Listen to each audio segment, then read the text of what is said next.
وقولهم إنا نعلم ما يسرون وما يعلنون أولم ير الإنسان أنا خلقناه من نطفة فإذا هو خصيم مبين وضرب لنا مثلا ونسي خلقه قال من يحيي العظام وهي رميم قل يحييها الذي أنشأها أول مرة وهو بكل خلق عليم الذي جعلكم من الشجر الأخضر نارا فإذا أنتم منه توقدون أوليس الذي خلق السماوات والأرض بقادر على أن يخلق مثلهم بلى وهو الخلاق العليم إنما أمره إذا أراد شيئا أن يقول له كن فيكون سبحان الذي بيده ملكوت كل شيء وإليه ترجعون. Yang ketiga, yaitu mudah-mudahan menyebarkan rezeki dan diberikan rezeki yang halal. Bismillahirrahmanirrahim. Yasin wal Qur'anil Hakim. Innaka laminal mursalin ala siratin mustaqim. Tanzilal azizir rahim. لتنذر قوما ما أنذر آباؤهم فهم غافلون لقد حق القول على أكثرهم فهم لا يؤمنون إنا جعلنا في أعناقهم أغلالا فهي إلى الأذقان فهم مقمحون وجعلنا من بين أيديهم سدا ومن خلفهم سدا فغشيناهم فهم لا يبصرون وسواء عليهم أنذرتهم أم لم تنذرهم لا يؤمنون إنما تنذر من اتبع الذكر وخشي الرحمن بالغيب فبشره بمغفرة وأجر كريم إنا نحن نحيي الموتى ونكتب ما قدموا وآثارهم وكل شيء أرسلناه في إمام مبين واضرب لهم مثلا أصحاب القرية إذ جاءها المرسلون إذ أرسلنا عليهم مثلا فكذبوهما فأخذنا بثالث فقالوا إنا عليكم مرسلون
إنه لكم عدو مبين وأن اعبدوني هذا صراط مستقيم ولقد ضل منكم جبل كثير ولم تكونوا تعقلون هذه جهنم التي كنتم توعدون اصلوها لما كنتم تكفرون اليوم نختم على أفواهكم بالنار وتشهد أرجلهم بما كانوا يكسبون ولو نشاء لمسنا على أعينهم فأصبحوا صراطا النار يبصرون ولو نشاء لمسخناهم على مكانتهم فاستطاعوا اليوم ولا يرجعون ومن عمل مسبقا فلا يعقلون وما علمناه الشرع ما ينبغي له إن هو إلا ذكر وقرآن مبين ينذر من فرح يحب القول عن الكافرين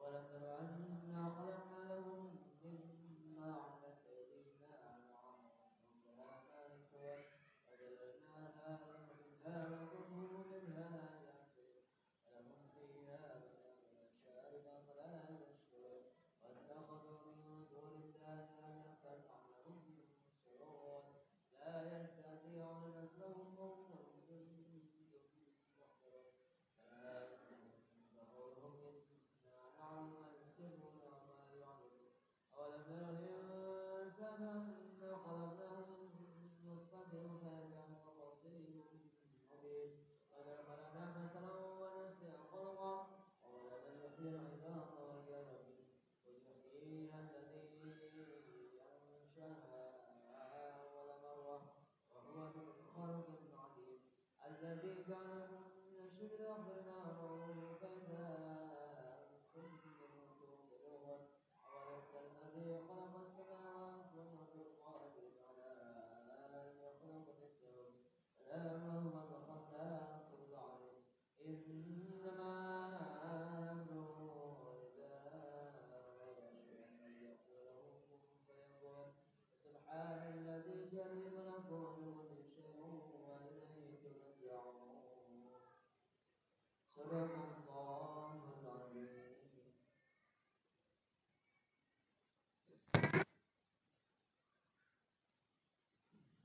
اللهم صل على سيدنا وشفيعنا وخالقنا وهدينا مولانا محمد اللهم صل وبارك عليه اللهم صل وسلم وبارك على سيدنا محمد وعلى اله وصحبه وسلم يا رب العالمين بسم الله الرحمن الرحيم الحمد لله رب العالمين حمدا شاكرا حمدا حمدا واكرا وكافئا ومزيدا يا ربنا لك الحمد كما ينبغي لوجهك وعلينا سلطانك اللهم يا ذا المن ولا يمن عليك يا ذا الجلال والاكرام يا ذا الكون والإنعام لا إله إلا أنت ظهر اللاعبين وجار المستفيدين وأمان الخالدين اللهم إن كنت كتبتني عندك في ركن الكتاب شقيا أو محروما أو متروكا أو مقدرا علي في الرزق فامحو اللهم بفضلك بأم الكتاب شقاوة وحرمان وضربي واختار رزقي وأثبتني عندك في أم الكتاب سعيدا مرزوقا موفقا للخيرات فإنك قلت وقولك الحق في كتابك المنزل على لسان نبيك المرسل يمحو الله ما يشاء ويثبت عنده أم الكتاب إلهي بالتجلي العظيم في ليلة المسلم شهر سعد المقرب الذي يفرغ فيها كل أمر حكيم ويبرم يصرف عني من البلاء ما أعلم وما لا أعلم وما تدري أعلم وأنت علام الغيوب برحمتك يا أرحم الراحمين وصلى الله على سيدنا محمد وعلى آله وصحبه وسلم آمين الله يا رب العالمين الفاتحة أعوذ بالله من الشيطان الرجيم بسم الله الرحمن الرحيم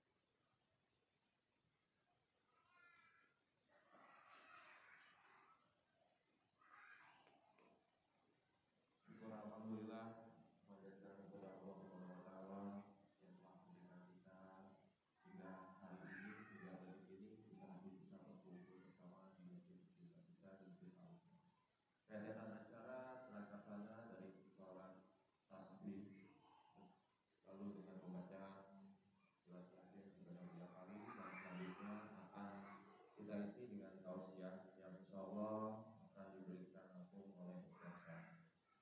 Untuk tempat dan waktu pada Ustaznya kami persilakan.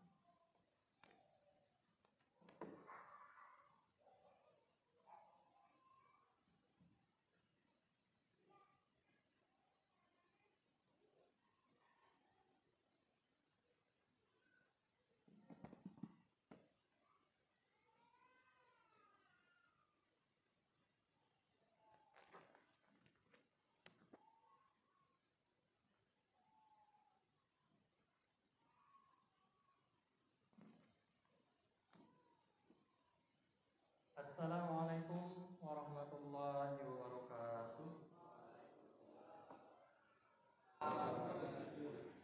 Alhamdulillahirabbil alamin. Alhamdulillahilladzi anzala sakinata fi qulubil mu'minin liyazdadu imanan ma'a imanihim. Asyhadu an la ilaha illallah wahdahu la syarika lah wa asyhadu anna Muhammadan abduhu wa rasuluhu la nabiyya ba'dahu. Allahumma salli ala sayyidina Muhammad wa ala alihi wa ashabihi wa man wala, amma ba'd. Qala Allah ta'ala fil Qur'anil Karim, a'udzu billahi minasy syaithanir rajim. May yattaqillaha yaj'al lahu makhraja wa yarzuqhu min haitsu la yahtasib.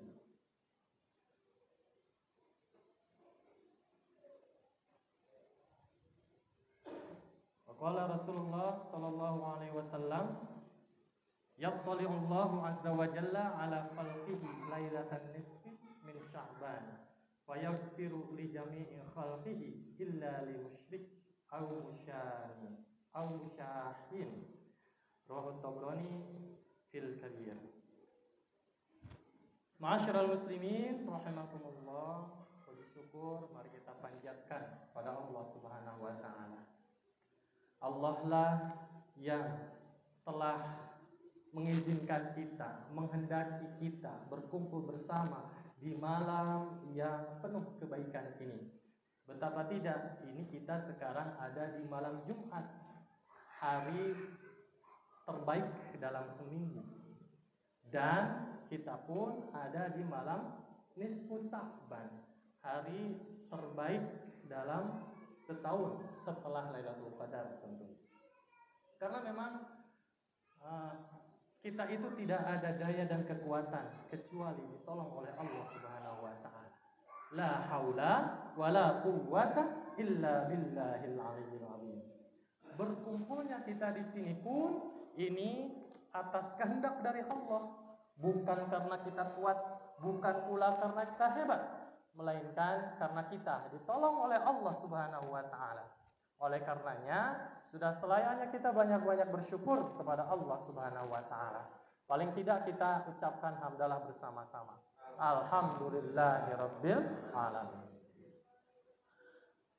Apalagi sebuah hadis berbunyi, man salaka thoriqan yaltamisu fihi ilman sahhalallahu lahu thoriqan ilal jannah.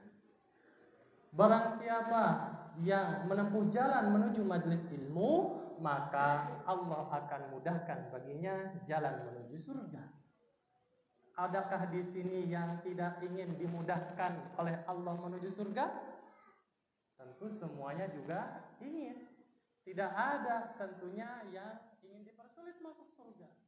Dan menuju pengajian seperti ini adalah pertanda bahwa Allah akan memudahkan kita untuk dimasukkan ke dalam surganya. Amin ya Allah ya Rabbal alamin. Sebagaimana tadi disampaikan bahwa sebuah hadis yang berbunyi dari Mu'adz bin Jabal, Rasulullah SAW bersabda, sesungguhnya Allah memperhatikan hambanya dengan penuh rahmat pada malam nisfu Sya'ban. Kemudian ia akan mengampuni semua makhluknya kecuali orang musyrik dan musyahin. Syahin itu adalah orang yang menebar kebencian antara sesama. Hadis ini sahih, hadis riwayat Tabrani fi Al-Akbar nomor 1380. Sehingga masyarul muslimin, dalam malam ini kita meyakini bersama bahwa Allah itu menyaksikan kita dengan pandangan yang spesial, tidak seperti biasanya. Apa spesialnya? Spesialnya tadi disampaikan, Allah itu menambah rahmat, menambah keberkahan bagi orang-orang yang beramal soleh. Adapun bagi orang-orang yang berdosa, maka Allah mengampuni dosa-dosanya. Tapi perlu digarisbawahi, yang diampuni dosa-dosa itu dikecualikan untuk 2 orang. Siapakah mereka? Yang pertama, orang yang menyekutukan Allah atau musyrik. Yang kedua, orang yang menebar kebencian.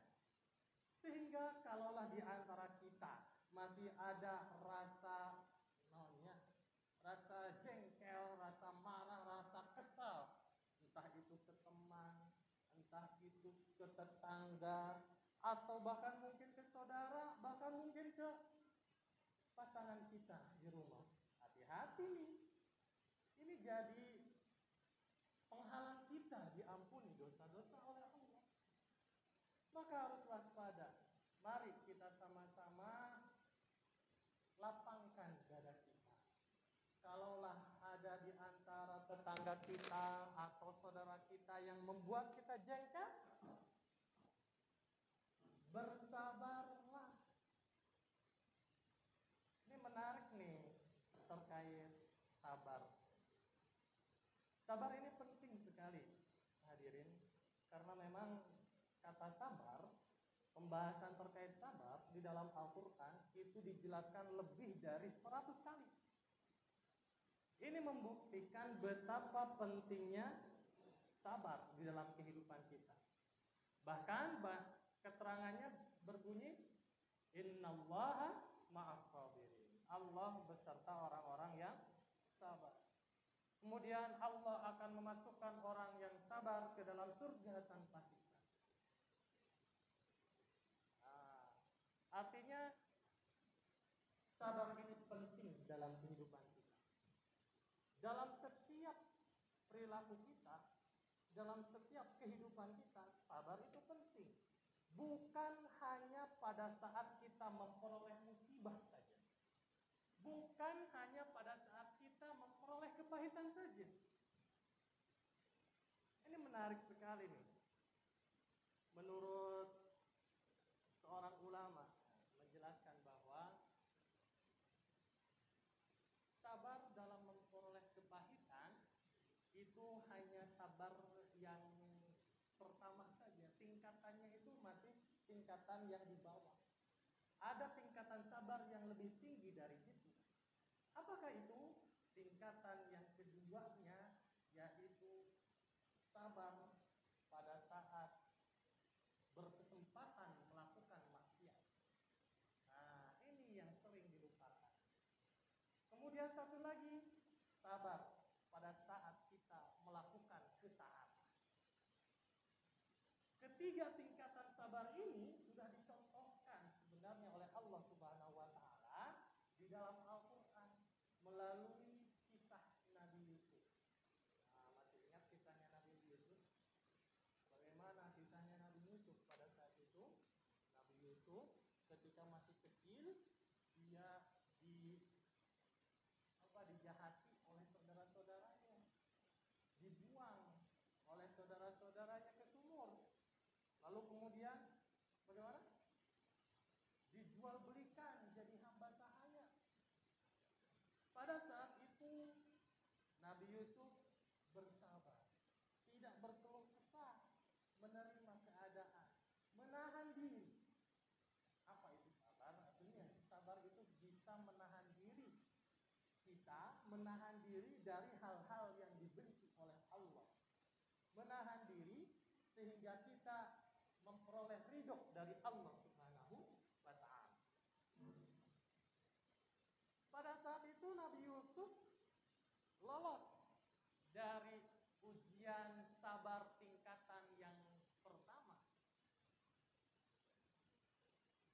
Kemudian selanjutnya Nabi Yusuf diuji kesabarannya melalui godaan Zulaikha. Godaan seorang wanita bangsawan. Dan pada saat itu Nabi Yusuf lolos, bisa bersabar menahan hawa nafsu. Dikatakan oleh para ulama, ini yang mengatakan bahwa sabarnya Nabi Yusuf ketika menahan diri dari bermaksiat bersama Zulaikha itu lebih besar pahalanya dibandingkan sabarnya Nabi Yusuf pada saat dibuang ke sumur oleh saudara-saudara, pada saat dipisahkan dengan orang tuanya. Yakub. Kenapa bisa seperti itu? Karena sabar pada saat memperoleh kepahitan, sabar di tingkatan yang pertama tadi, ketika dibuang Nabi Yusuf tidak ada pilihan. Ketika dipisahkan dengan orang tuanya, Nabi Yusuf tidak ada pilihan. Ketika dijual belikan, Nabi Yusuf tidak ada pilihan. Mau menerima tetap begitu, mau tidak menerima pun sama seperti itu. Mau bersabar tetap dibuang ke sumur, mau tidak bersabar pun tetap dibuang ke sumur. Sehingga ini adalah sabar yang lebih ringan dibandingkan sabar yang kedua. Ketika digoda oleh Zulaikha, Nabi Yusuf pada saat itu sebenarnya berkesempatan untuk melakukan kemaksiatan itu. Padahal dijelaskan di dalam Quran surah Yusuf, di sana sebenarnya ada perasaan suka Nabi Yusuf kepada Zulaikha. Tetapi Nabi Yusuf pada saat itu mampu bersabar menahan diri dari kemaksiatan. Masya Allah, luar biasanya Nabi Yusuf. Kemudian setelah itu Nabi Yusuf diuji lagi kesabarannya melalui tingkatan yang lain, yaitu sabar pada saat melakukan ketaatan kepada Allah. Pada saat itu Nabi Yusuf diangkat oleh pemerintah menjadi menteri pangan katanya ya begitu. Dan pada saat itu Nabi Yusuf mampu bersabar menggunakan jabatannya itu sehingga memperoleh keberkahan, terbebas dari kelaparan. Pada saat itu ada ancaman kelaparan negerinya dan bisa dibebaskan oleh Nabi Yusuf pada saat itu. Dan luar biasanya lagi, karena Allah senang, maka saudara-saudara Yusuf pada saat itu dikembalikan, dipertemukan lagi oleh Allah. Luar biasanya, pada saat itu kondisinya saudara Nabi Yusuf kondisinya lemah, sedangkan Nabi Yusufnya kondisinya kuat, sehingga besar peluang Nabi Yusuf untuk membalas dendam. Tetapi apa yang dilakukan Nabi Yusuf? Tidak. Balas dendam itu tidak dilakukan oleh Nabi Yusuf. Justru saudara-saudaranya itu difasilitasi, dirangkul, bahkan diajak untuk tinggal di negeri, di kerajaan itu. Masya Allah. Sehingga loloslah Nabi Yusuf dari 3 tingkatan ujian kesabaran.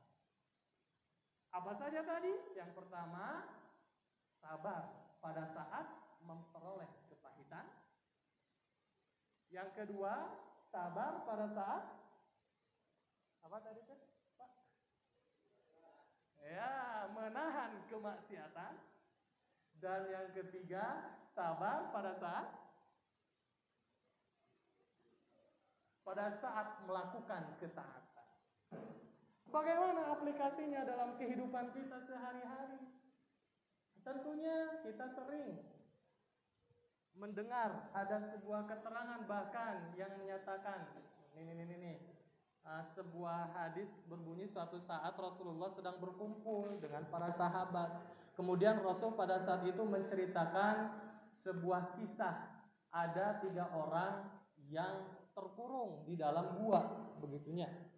Ada 3 orang yang terkurung di dalam gua. Gua itu tertutup oleh batu besar. Dan pada saat itu mereka semua bersepakat, ayo kita berwasilah, kita sebutkan amal-amal soleh kita untuk agar ditolong Allah, agar dibukakan batu ini oleh Allah. Orang yang pertama, dia sudah berlaku adil terhadap anak buahnya. Ya Allah, seandainya itu adalah amal soleh yang engkau terima, tolong bukakan batu ini.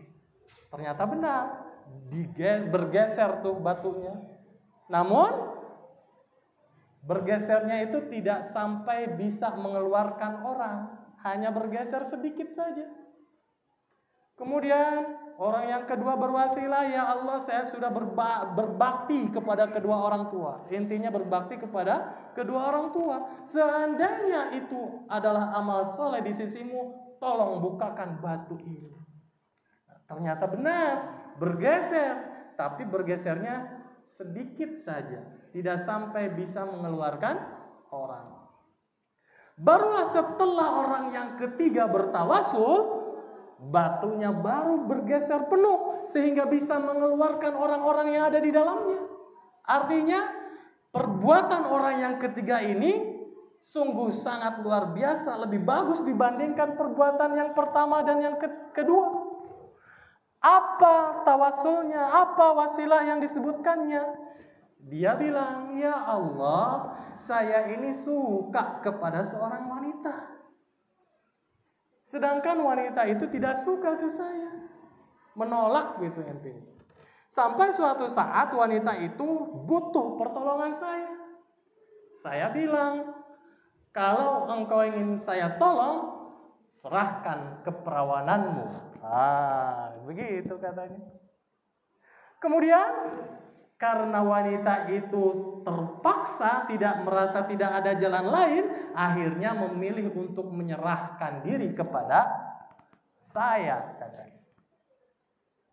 Namun ketika sudah tinggal merudal begitunya, sudah berhadap-hadapan, tinggal, kan sekarang istilahnya itu apa? Rudal paksa ya. Rudal paksa atau rudal paksa? Rudal paksa. Sudah tinggal merudal begitu ya. Karena sudah berhadap-hadapan begitu. Tetapi saya ingat kepadamu ya Allah, saya takut engkau mengadabku sehingga saya tidak jadi melakukan kemaksiatan itu. Dan akhirnya saya membebaskan perempuan itu. Ya Allah, kalaulah itu dicatat sebagai amal soleh olehmu, tolong bukakan batu yang menghalangi gua ini. Dan ternyata benar, Masya Allah, batu itu pada akhirnya terbuka lebar sehingga 3 orang yang terkurung di dalam gua itu bisa lolos. Ini adalah pelajaran bagi kita bahwa perlu kesabaran juga. Menahan diri dari kemaksiatan ini pahalanya luar biasa. Pada saat kita di tempat tertutup, tidak ada orang yang melihat. Allah melihat kita tidak? Melihat tetap. Pada saat kita di luar kota, istri kita tidak ikut, keluarga kita tidak ikut, anak-anak tidak ikut. Tapi Allah ada tidak? Ada tetap. Jadi kita tetap yakin bahwa ini kita sudah di luar kota nih. Kesempatan untuk selingkuh itu gampang. Tetapi kita mampu bersabar menahan diri dari kemaksiatan itu. Itulah jauh lebih bagus dibandingkan amal soleh yang tadi disebutkan pertama. Ketika kita malam hari di rumah gitunya, keluarga sudah tertidur, anak-anak sudah tertidur, kita masih terbangun. Tidak ada yang menyaksikan. Allah menyaksikan tidak? Tetap Allah menyaksikan. Sehingga kesempatan untuk misalkan me-WhatsApp mantan. Jadi tidak jadi. Karena memang yakin ini adalah maksiat, dibenci oleh Allah. Ibu-ibu misalkan ketika ingin berangkat ke warung, ternyata di warung itu lagi ada teman yang sedang menggibah, menggosip aib orang lain. Langsung, ini peluang saya untuk bersabar, menahan diri dari kemaksiatan. Saya bertekad cukup belanja saja, beli langsung pulang. Ketika diajak untuk mengobrol, untuk membicarakan aib orang, tidak saya lakukan. Nah, itu jauh lebih besar. Sehingga ibadah itu, Bu, takwa itu yang tadi dikatakan bahwa takwa adalah solusi dari segala permasalahan hidup. Mayyattaqillaha yaj'al lahu makhraja. Bertakwa, barang siapa yang bertakwa kepada Allah, maka baginya jalan keluar. Takwa itu tidak hanya sekedar menjalankan perintah Allah, tetapi menjauhi larangan Allah pun itu adalah sebentuk takwa kepada asalkan dalam setiap tindak tanduk kita benar, betul. Betulnya bagaimana? Ada 3 cara. Caranya yang pertama, setiap karya yang kita perbuat itu, setiap sikap yang kita perbuat itu, yang pertama, sabarlah dalam meluruskan niat. Tindak tanduk kita luruskan niatnya semata-mata karena Allah. Hadirkan Allah dalam setiap tindak tanduk kita. Bapak tidak selingkuh, kenapa alasannya? Dijawab, kenapa Pak? Takut istri, jadi pahala tidak? Kalau hanya sekedar takut istri, tidak jadi pahala. Harusnya bagaimana? Bapak tidak selingkuh karena Allah melarang perselingkuhan. Begitu ya. Capeknya sama, waktu yang dikeluarkan sama, tenaga yang dikeluarkan sama, tetapi pahalanya bisa berbeda. Contoh yang sekarang ini, Bapak, Ibu berangkat dari rumah ke tempat ini. Ditanya, untuk apa Pak berangkat ke sini? Kalaulah niatnya hanya sekedar tradisi saja, atau ya biasanya juga ini setahun sekali nih. Cuma tradisi saja, tidak ada Allah di sana, kosong Bu. Kosong Pak, tidak ada pahalanya sama sekali. Apalagi kalau hanya ingin disebut wanita solehah, ingin disebut ibu-ibu solehah, sehingga berangkat ibadah ke masjid di malam nisfu Sya'ban. Waktu yang dikeluarkan sama, tenaga yang dikeluarkan sama, tetapi pahala yang didapat tergantung niatnya. Maka harus bersabar dalam meluruskan niat. Dan menjaga niat itu di 3 tempat, Pak Bu, di tiga tempat. Kapan saja? Sebelum melaksanakan perbuatan itu, pada saat melaksanakan perbuatan itu, dan setelah melaksanakan perbuatan. Sebelum melaksanakan perbuatan, kita niatkan lurus karena Allah. Ini mudah. Kenapa mudah? Karena waktunya sebentar. Paling dari maghribnya, dari sebelum maghrib kita niat mau ke masjid, gitunya. Lurus niatnya karena Allah. Sebentar. Ujiannya ini mudah. Sabar pada saat melaksanakan amal soleh, meluruskan niat. Meluruskan niat pada saat melakukan amal soleh ini gampang juga. Karena waktunya sebentar, paling tadi ya dari maghrib sampai paling nanti jam berapa ini batasannya? 8:30 ya pada saat. Nah, paling sampai 8:30. Tetapi tempat yang ketiga nih yang sulit, yang sering kita lupa. Sabar meluruskan niat pada saat setelah melakukan amal soleh. Karena apa? Karena waktunya panjang, Pak. Panjang, Bu. Sampai kapan? Dari setelah selesai melakukan amal soleh itu sampai kita wafat. Harus dijaga, luruskan niat itu semata-mata karena Allah. Karena bisa jadi begini Bu, Pak.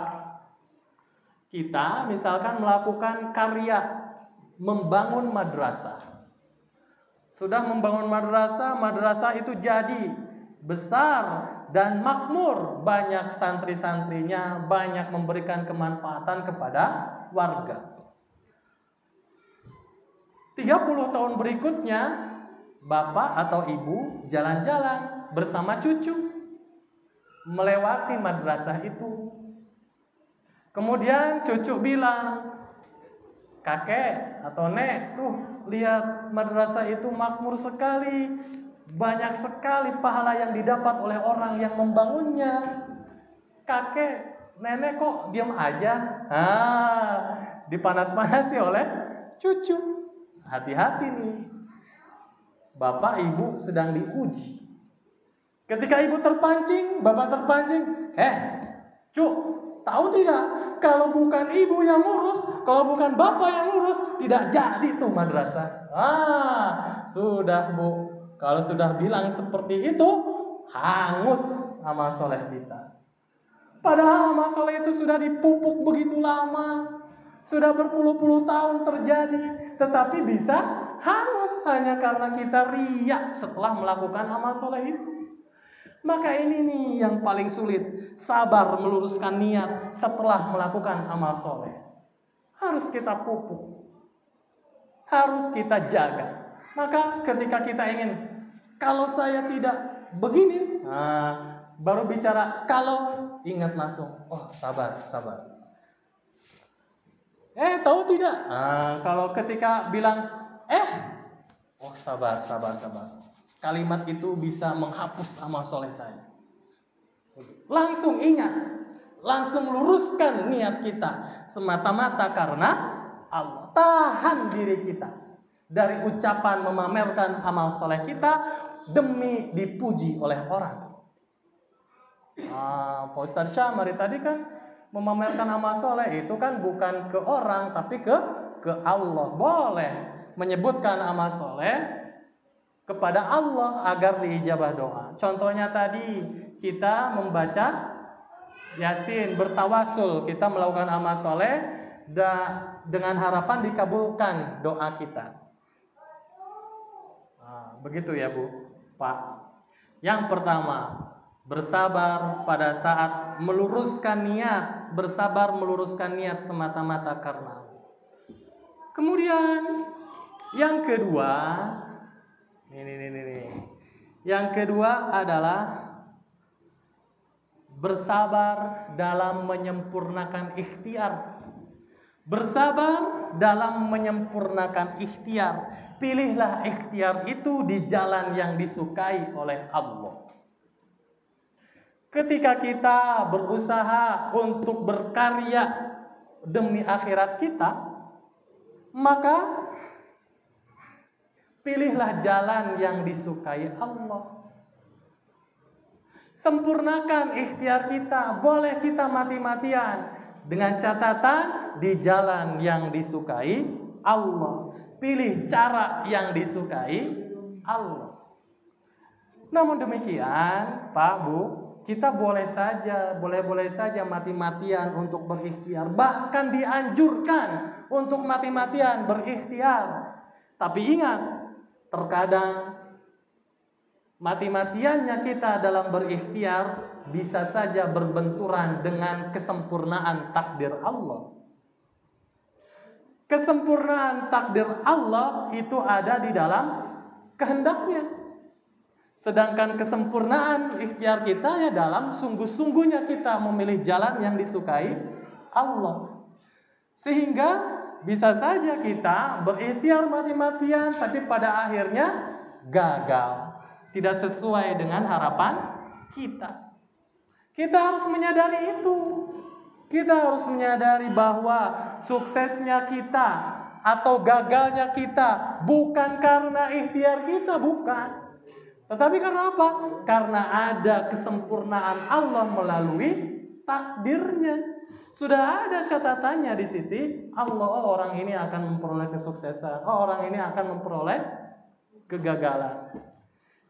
PR-nya sebenarnya bagi kita adalah bagaimana caranya agar ikhtiar itu dicatat sebagai amal soleh di sisi Allah. Itu saja.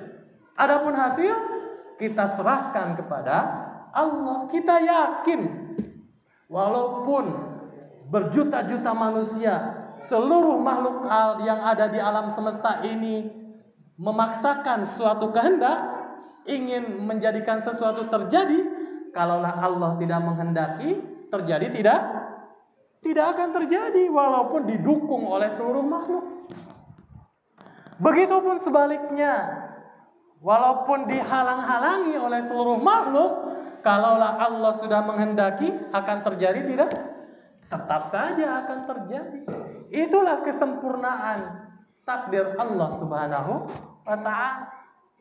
Maka perlu sabar di bagian yang ketiga, di bagian akhirnya. Sabarnya bagaimana? Tentunya setelah kita niat, luruskan niat, kemudian berikhtiar yang maksimal mati-matian di jalan yang Allah sukai, nanti pada akhirnya akan ada hasil. Dan hasil itu tidak akan terlepas dari dua. Yang pertama berhasil, yang kedua apa Bu? Gagal. Hanya ada dua pilihan. Kita akan berhasil atau akan gagal. Yang memilihnya siapa? Apakah kita?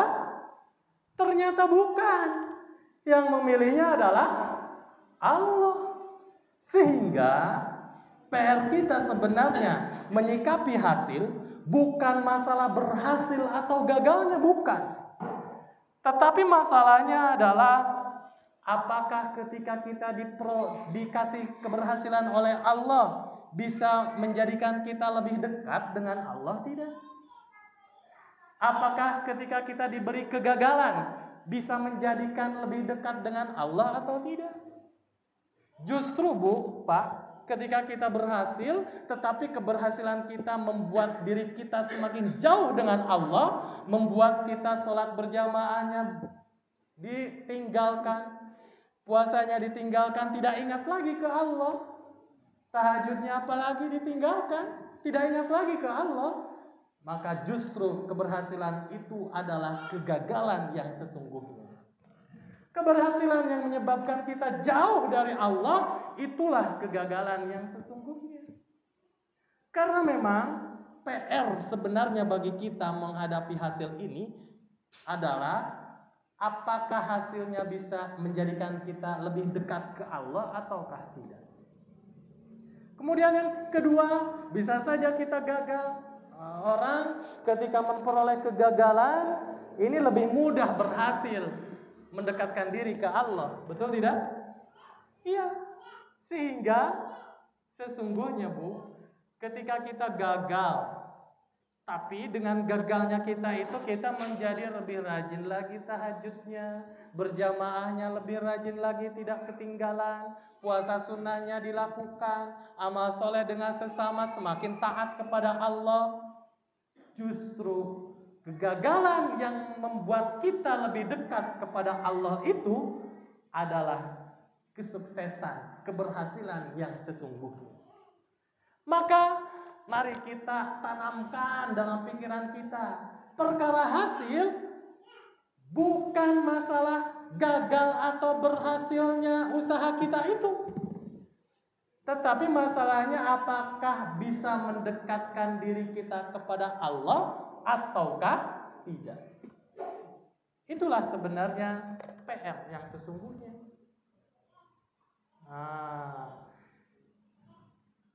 Maka ayo kita sama-sama berlatih, bersabar dalam segala kondisi. Para ulama menjelaskan bahwa sabar ini sebenarnya adalah modal dasar dalam berakhlak. Jadi kalaulah kita analogikan sebuah mobil ya, mobil itu ada bensinnya ya. Nah, bensinnya ini adalah sabar. Sabar dalam setiap kondisi. Sabar dalam setiap kondisi, termasuk sabar pada saat berkarya. Termasuk juga sabar pada saat ketika lapang. Ketika Bapak Ibu memperoleh jabatan, jabatannya naik misalkan. Nah, sebenarnya masalah sebenarnya adalah ketika jabatan kita naik itu, apakah kita mampu bersabar memanfaatkan jabatan itu di jalan yang disukai Allah ataukah tidak? Apakah bisa menjadikan kita semakin soleh ataukah tidak? Bukan perkara naik atau turunnya jabatan, tetapi perkaranya adalah apakah bisa lebih taat lagi ke Allah ataukah tidak. Kemudian sabar pada saat menghadapi kemalasan. Ketika kita malas, harus bersabar melawan kemalasan itu. Kadangkala kita kan ada saatnya semangat ke masjid berjamaah teh semangat. Kadangkala asa malas, pengen di rumah, sholat rawatibnya ingin ditinggalkan. Nah, ini perlu kesabaran juga melawan kemalasan itu. Paksakan diri, ingat, inilah sebenarnya malas tingkatan sabar yang lebih tinggi dibandingkan sabar pada saat mengalami kepahitan, yaitu sabar pada saat melakukan ketaatan. Sabar pada saat melakukan ketaatan. Paksakan diri untuk melawan kemalasan kita. Dan juga yang terakhir, kita harus sabar pada saat marah. Rasulullah SAW pernah ditanya oleh sahabat, "Ya Rasulullah, tolong nasihatilah aku." Kemudian Rasul menjawab, "Bersabarlah." Kemudian Rasul ditanya lagi, "Ya Allah, ya Rasul, nasihati lagi." Rasul jawab, "Bersabarlah." Sampai berkali-kali Rasul ditanya, jawabannya sama, yaitu bersabarlah. Ini artinya sabar. Bukan bersabarlah, kata Rasul, janganlah engkau marah. Nah, gitu.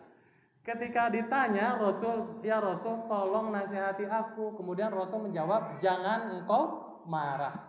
Sampai 3 kali Rasul ditanya, "Nasihati aku." Maka Rasul menjawabnya, "Janganlah engkau marah." Artinya apa? Artinya marah ini adalah sesuatu yang sangat perlu kita hindari. Dan ini membutuhkan kesabaran. Kita kendalikan amarah itu. Pernah suatu saat ada beritanya. Seseorang pergi bekerja, ingin ngantor, melewati sebuah tol. Di tol dia dipepet oleh mobil lain. Karena dipepet, dia tersinggung. Akhirnya bagaimana? Akhirnya disusul tuh orang yang mepet. Disusul, kemudian dihadang, diturunkan, kemudian dipukul. Karena dia merasa tersinggung, kemudian dia marah. Karena melakukan kekerasan, pada akhirnya dilaporkan ke polisi. Setelah dilaporkan ke polisi bagaimana? Harus dihukum, dipenjara. Pada akhirnya pekerjaannya hilang, keluarganya diterlantarkan. Coba kita bayangkan, pada saat itu, pada saat dia berangkat dari rumah, dia tidak terbayang bahwa dia akan kehilangan pekerjaan. Tidak terbayang bagi dirinya bahwa dia akan dipenjara. Betul tidak? Maka marah itu adalah respon spontan kita yang harus kita tahan. Jangan disalurkan, jangan. Tahan. Sabar. Sabar itu kan menahan diri. Bagaimana kiatnya menahan amarah itu? Yang pertama, kita ucapkan dzikir dengan mengucapkan a'udzubillahi minasyaitonirrajim. Ketika hati kita jengkel, ingin marah, langsung kita ingat ke Allah, "Ya Allah, tolong lindungi aku dari bisikan setan." yang terkutuk. A'udzubillahi minasyaitonirrajim. Aku berlindung kepada Allah dari setan yang terkutuk. Karena memang marah ini adalah sumbernya dari setan. Begitu. Lalu kemudian tips yang kedua bagaimana? Diam. Jangan salurkan respon spontan Bapak Ibu. Ketika Ibu merasa ingin marah, diam, tahan diri. Karena memang respon pertama pada saat marah biasanya akan menimbulkan hal yang negatif, hal yang buruk. Tahan diri. Kemudian bagaimana yang selanjutnya? Tips yang ketiga sesuai sunnah Rasulullah SAW. Pada saat kita ingin marah, kita posisinya berdiri, langsung rubah posisi kita dengan duduk. Kalau kita sedang duduk, rubah posisi kita dengan berbaring. Itulah barangkali contohnya. Atau yang awalnya ada di sini, kita pindah saja ke ruangan yang lain. Jangan dikeluarkan respon spontan itu. Itu tips yang ketiga. Kemudian tips yang keempat, berwudu. Kita tahu bahwa marah itu sumbernya dari setan, sedangkan setan itu diciptakan oleh api. Api itu akan padam dengan air. Maka berwudulah. Wudu, tenang, tahan. Wudu, harapan amarah itu bisa kita redam. Lalu, kalaulah memang terpaksa kita harus marah, karena ada saat-saat tertentu yang membuat kita terpaksa harus marah, maka marahlah karena Allah. Bukan marah karena nafsu semata. Bukan marah karena syahwat kita semata. Bedakannya. Nafsu yang karena Allah dengan marah yang karena Allah dengan marah yang karena hawa nafsu akan berbeda nanti rasanya. Marah karena Allah bertujuan ingin mengingatkan, disampaikan dengan cara yang baik. Akan beda rasanya. Yakin Bapak Ibu sekalian juga akan bisa merasakan apakah marah saya ini karena Allah atau karena hawa nafsu. Karena memang di hatinya akan berbeda nanti. Rasanya akan berbeda. Kalau marahnya karena Allah, ketenangan itu akan ada di dalam hati kita. Kalau marahnya bukan karena Allah, karena nafsu, pasti akan resah, akan gelisah. Dan yang terakhir, yang keenam, cara menangani marah itu adalah rendah hati, jangan banyak keinginan. Jangan banyak keinginan. Jangan menginginkan yang tidak ditakdirkan oleh Allah. Jangan banyak keinginan. Jangan menginginkan yang tidak ditakdirkan oleh Allah. Kita menginginkan sesuatu yang tidak ditakdirkan Allah, pasti jengkel. Pasti membuat kita resah, gelisah. Kita inginnya dihormati orang. Orang lain tidak menghormati kita. Ditakdirkan oleh Allahnya tidak menghormati kita. Akhirnya jengkel, akhirnya ingin marah. Maka sudahlah, terima saja apapun yang ditakdirkan oleh Allah, itulah yang saya inginkan. Maka hati akan tenang, akan nyaman. Jadi dibalik, kita tidak menginginkan yang tidak ditakdirkan Allah. Jangan menginginkan yang ditakdirkan Allah. Tapi dibalik, kita apapun yang ditakdirkan Allah, itulah yang saya inginkan. Karena memang semua kondisi bagi seorang mukmin itu baik. Rasul pun kan pernah bilang, ajaban li amril mu'min, inna amrahu kullahu khair, in asabathu syarra syakara fakana khairullah, wa in asabathu darra sabara fakana khairullah. Sungguh menakjubkan bagi seorang mukmin, semuanya baik bagi dirinya.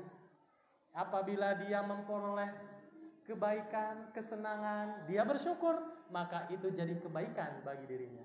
Ketika dia memperoleh kepahitan, keburukan, dia bersabar, maka itu pun jadi baik bagi dirinya. Mudah-mudahan kita semua yang hadir di sini dimudahkan oleh Allah untuk senantiasa bersabar dalam setiap kondisi. Lebih jauh daripada itu, bahkan kita mampu bersyukur dalam segala kondisi. Wallahu a'lam bishawab. Subhanakallahumma wa bihamdika asyhadu an la ilaha illa anta astaghfiruka wa atubu ilaik. Wassalamualaikum warahmatullahi wabarakatuh.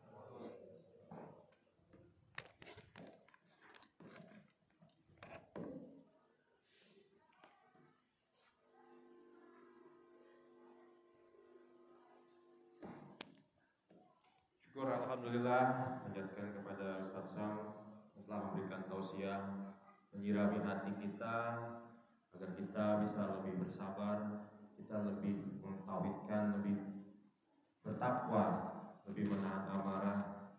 Semoga kajian tausiah yang diberikan sama Ustaz Sam menjadi bekal kita dan untuk kedepannya kita selalu diberikan kebaikan dan menjaga sampai hayat kita. Alhamdulillah tausiah rentetan acara dari awal sampai akhir telah selesai. Di penutup akhir ini sebelum kita tutup, marilah kita bersama-sama membaca hamdalah.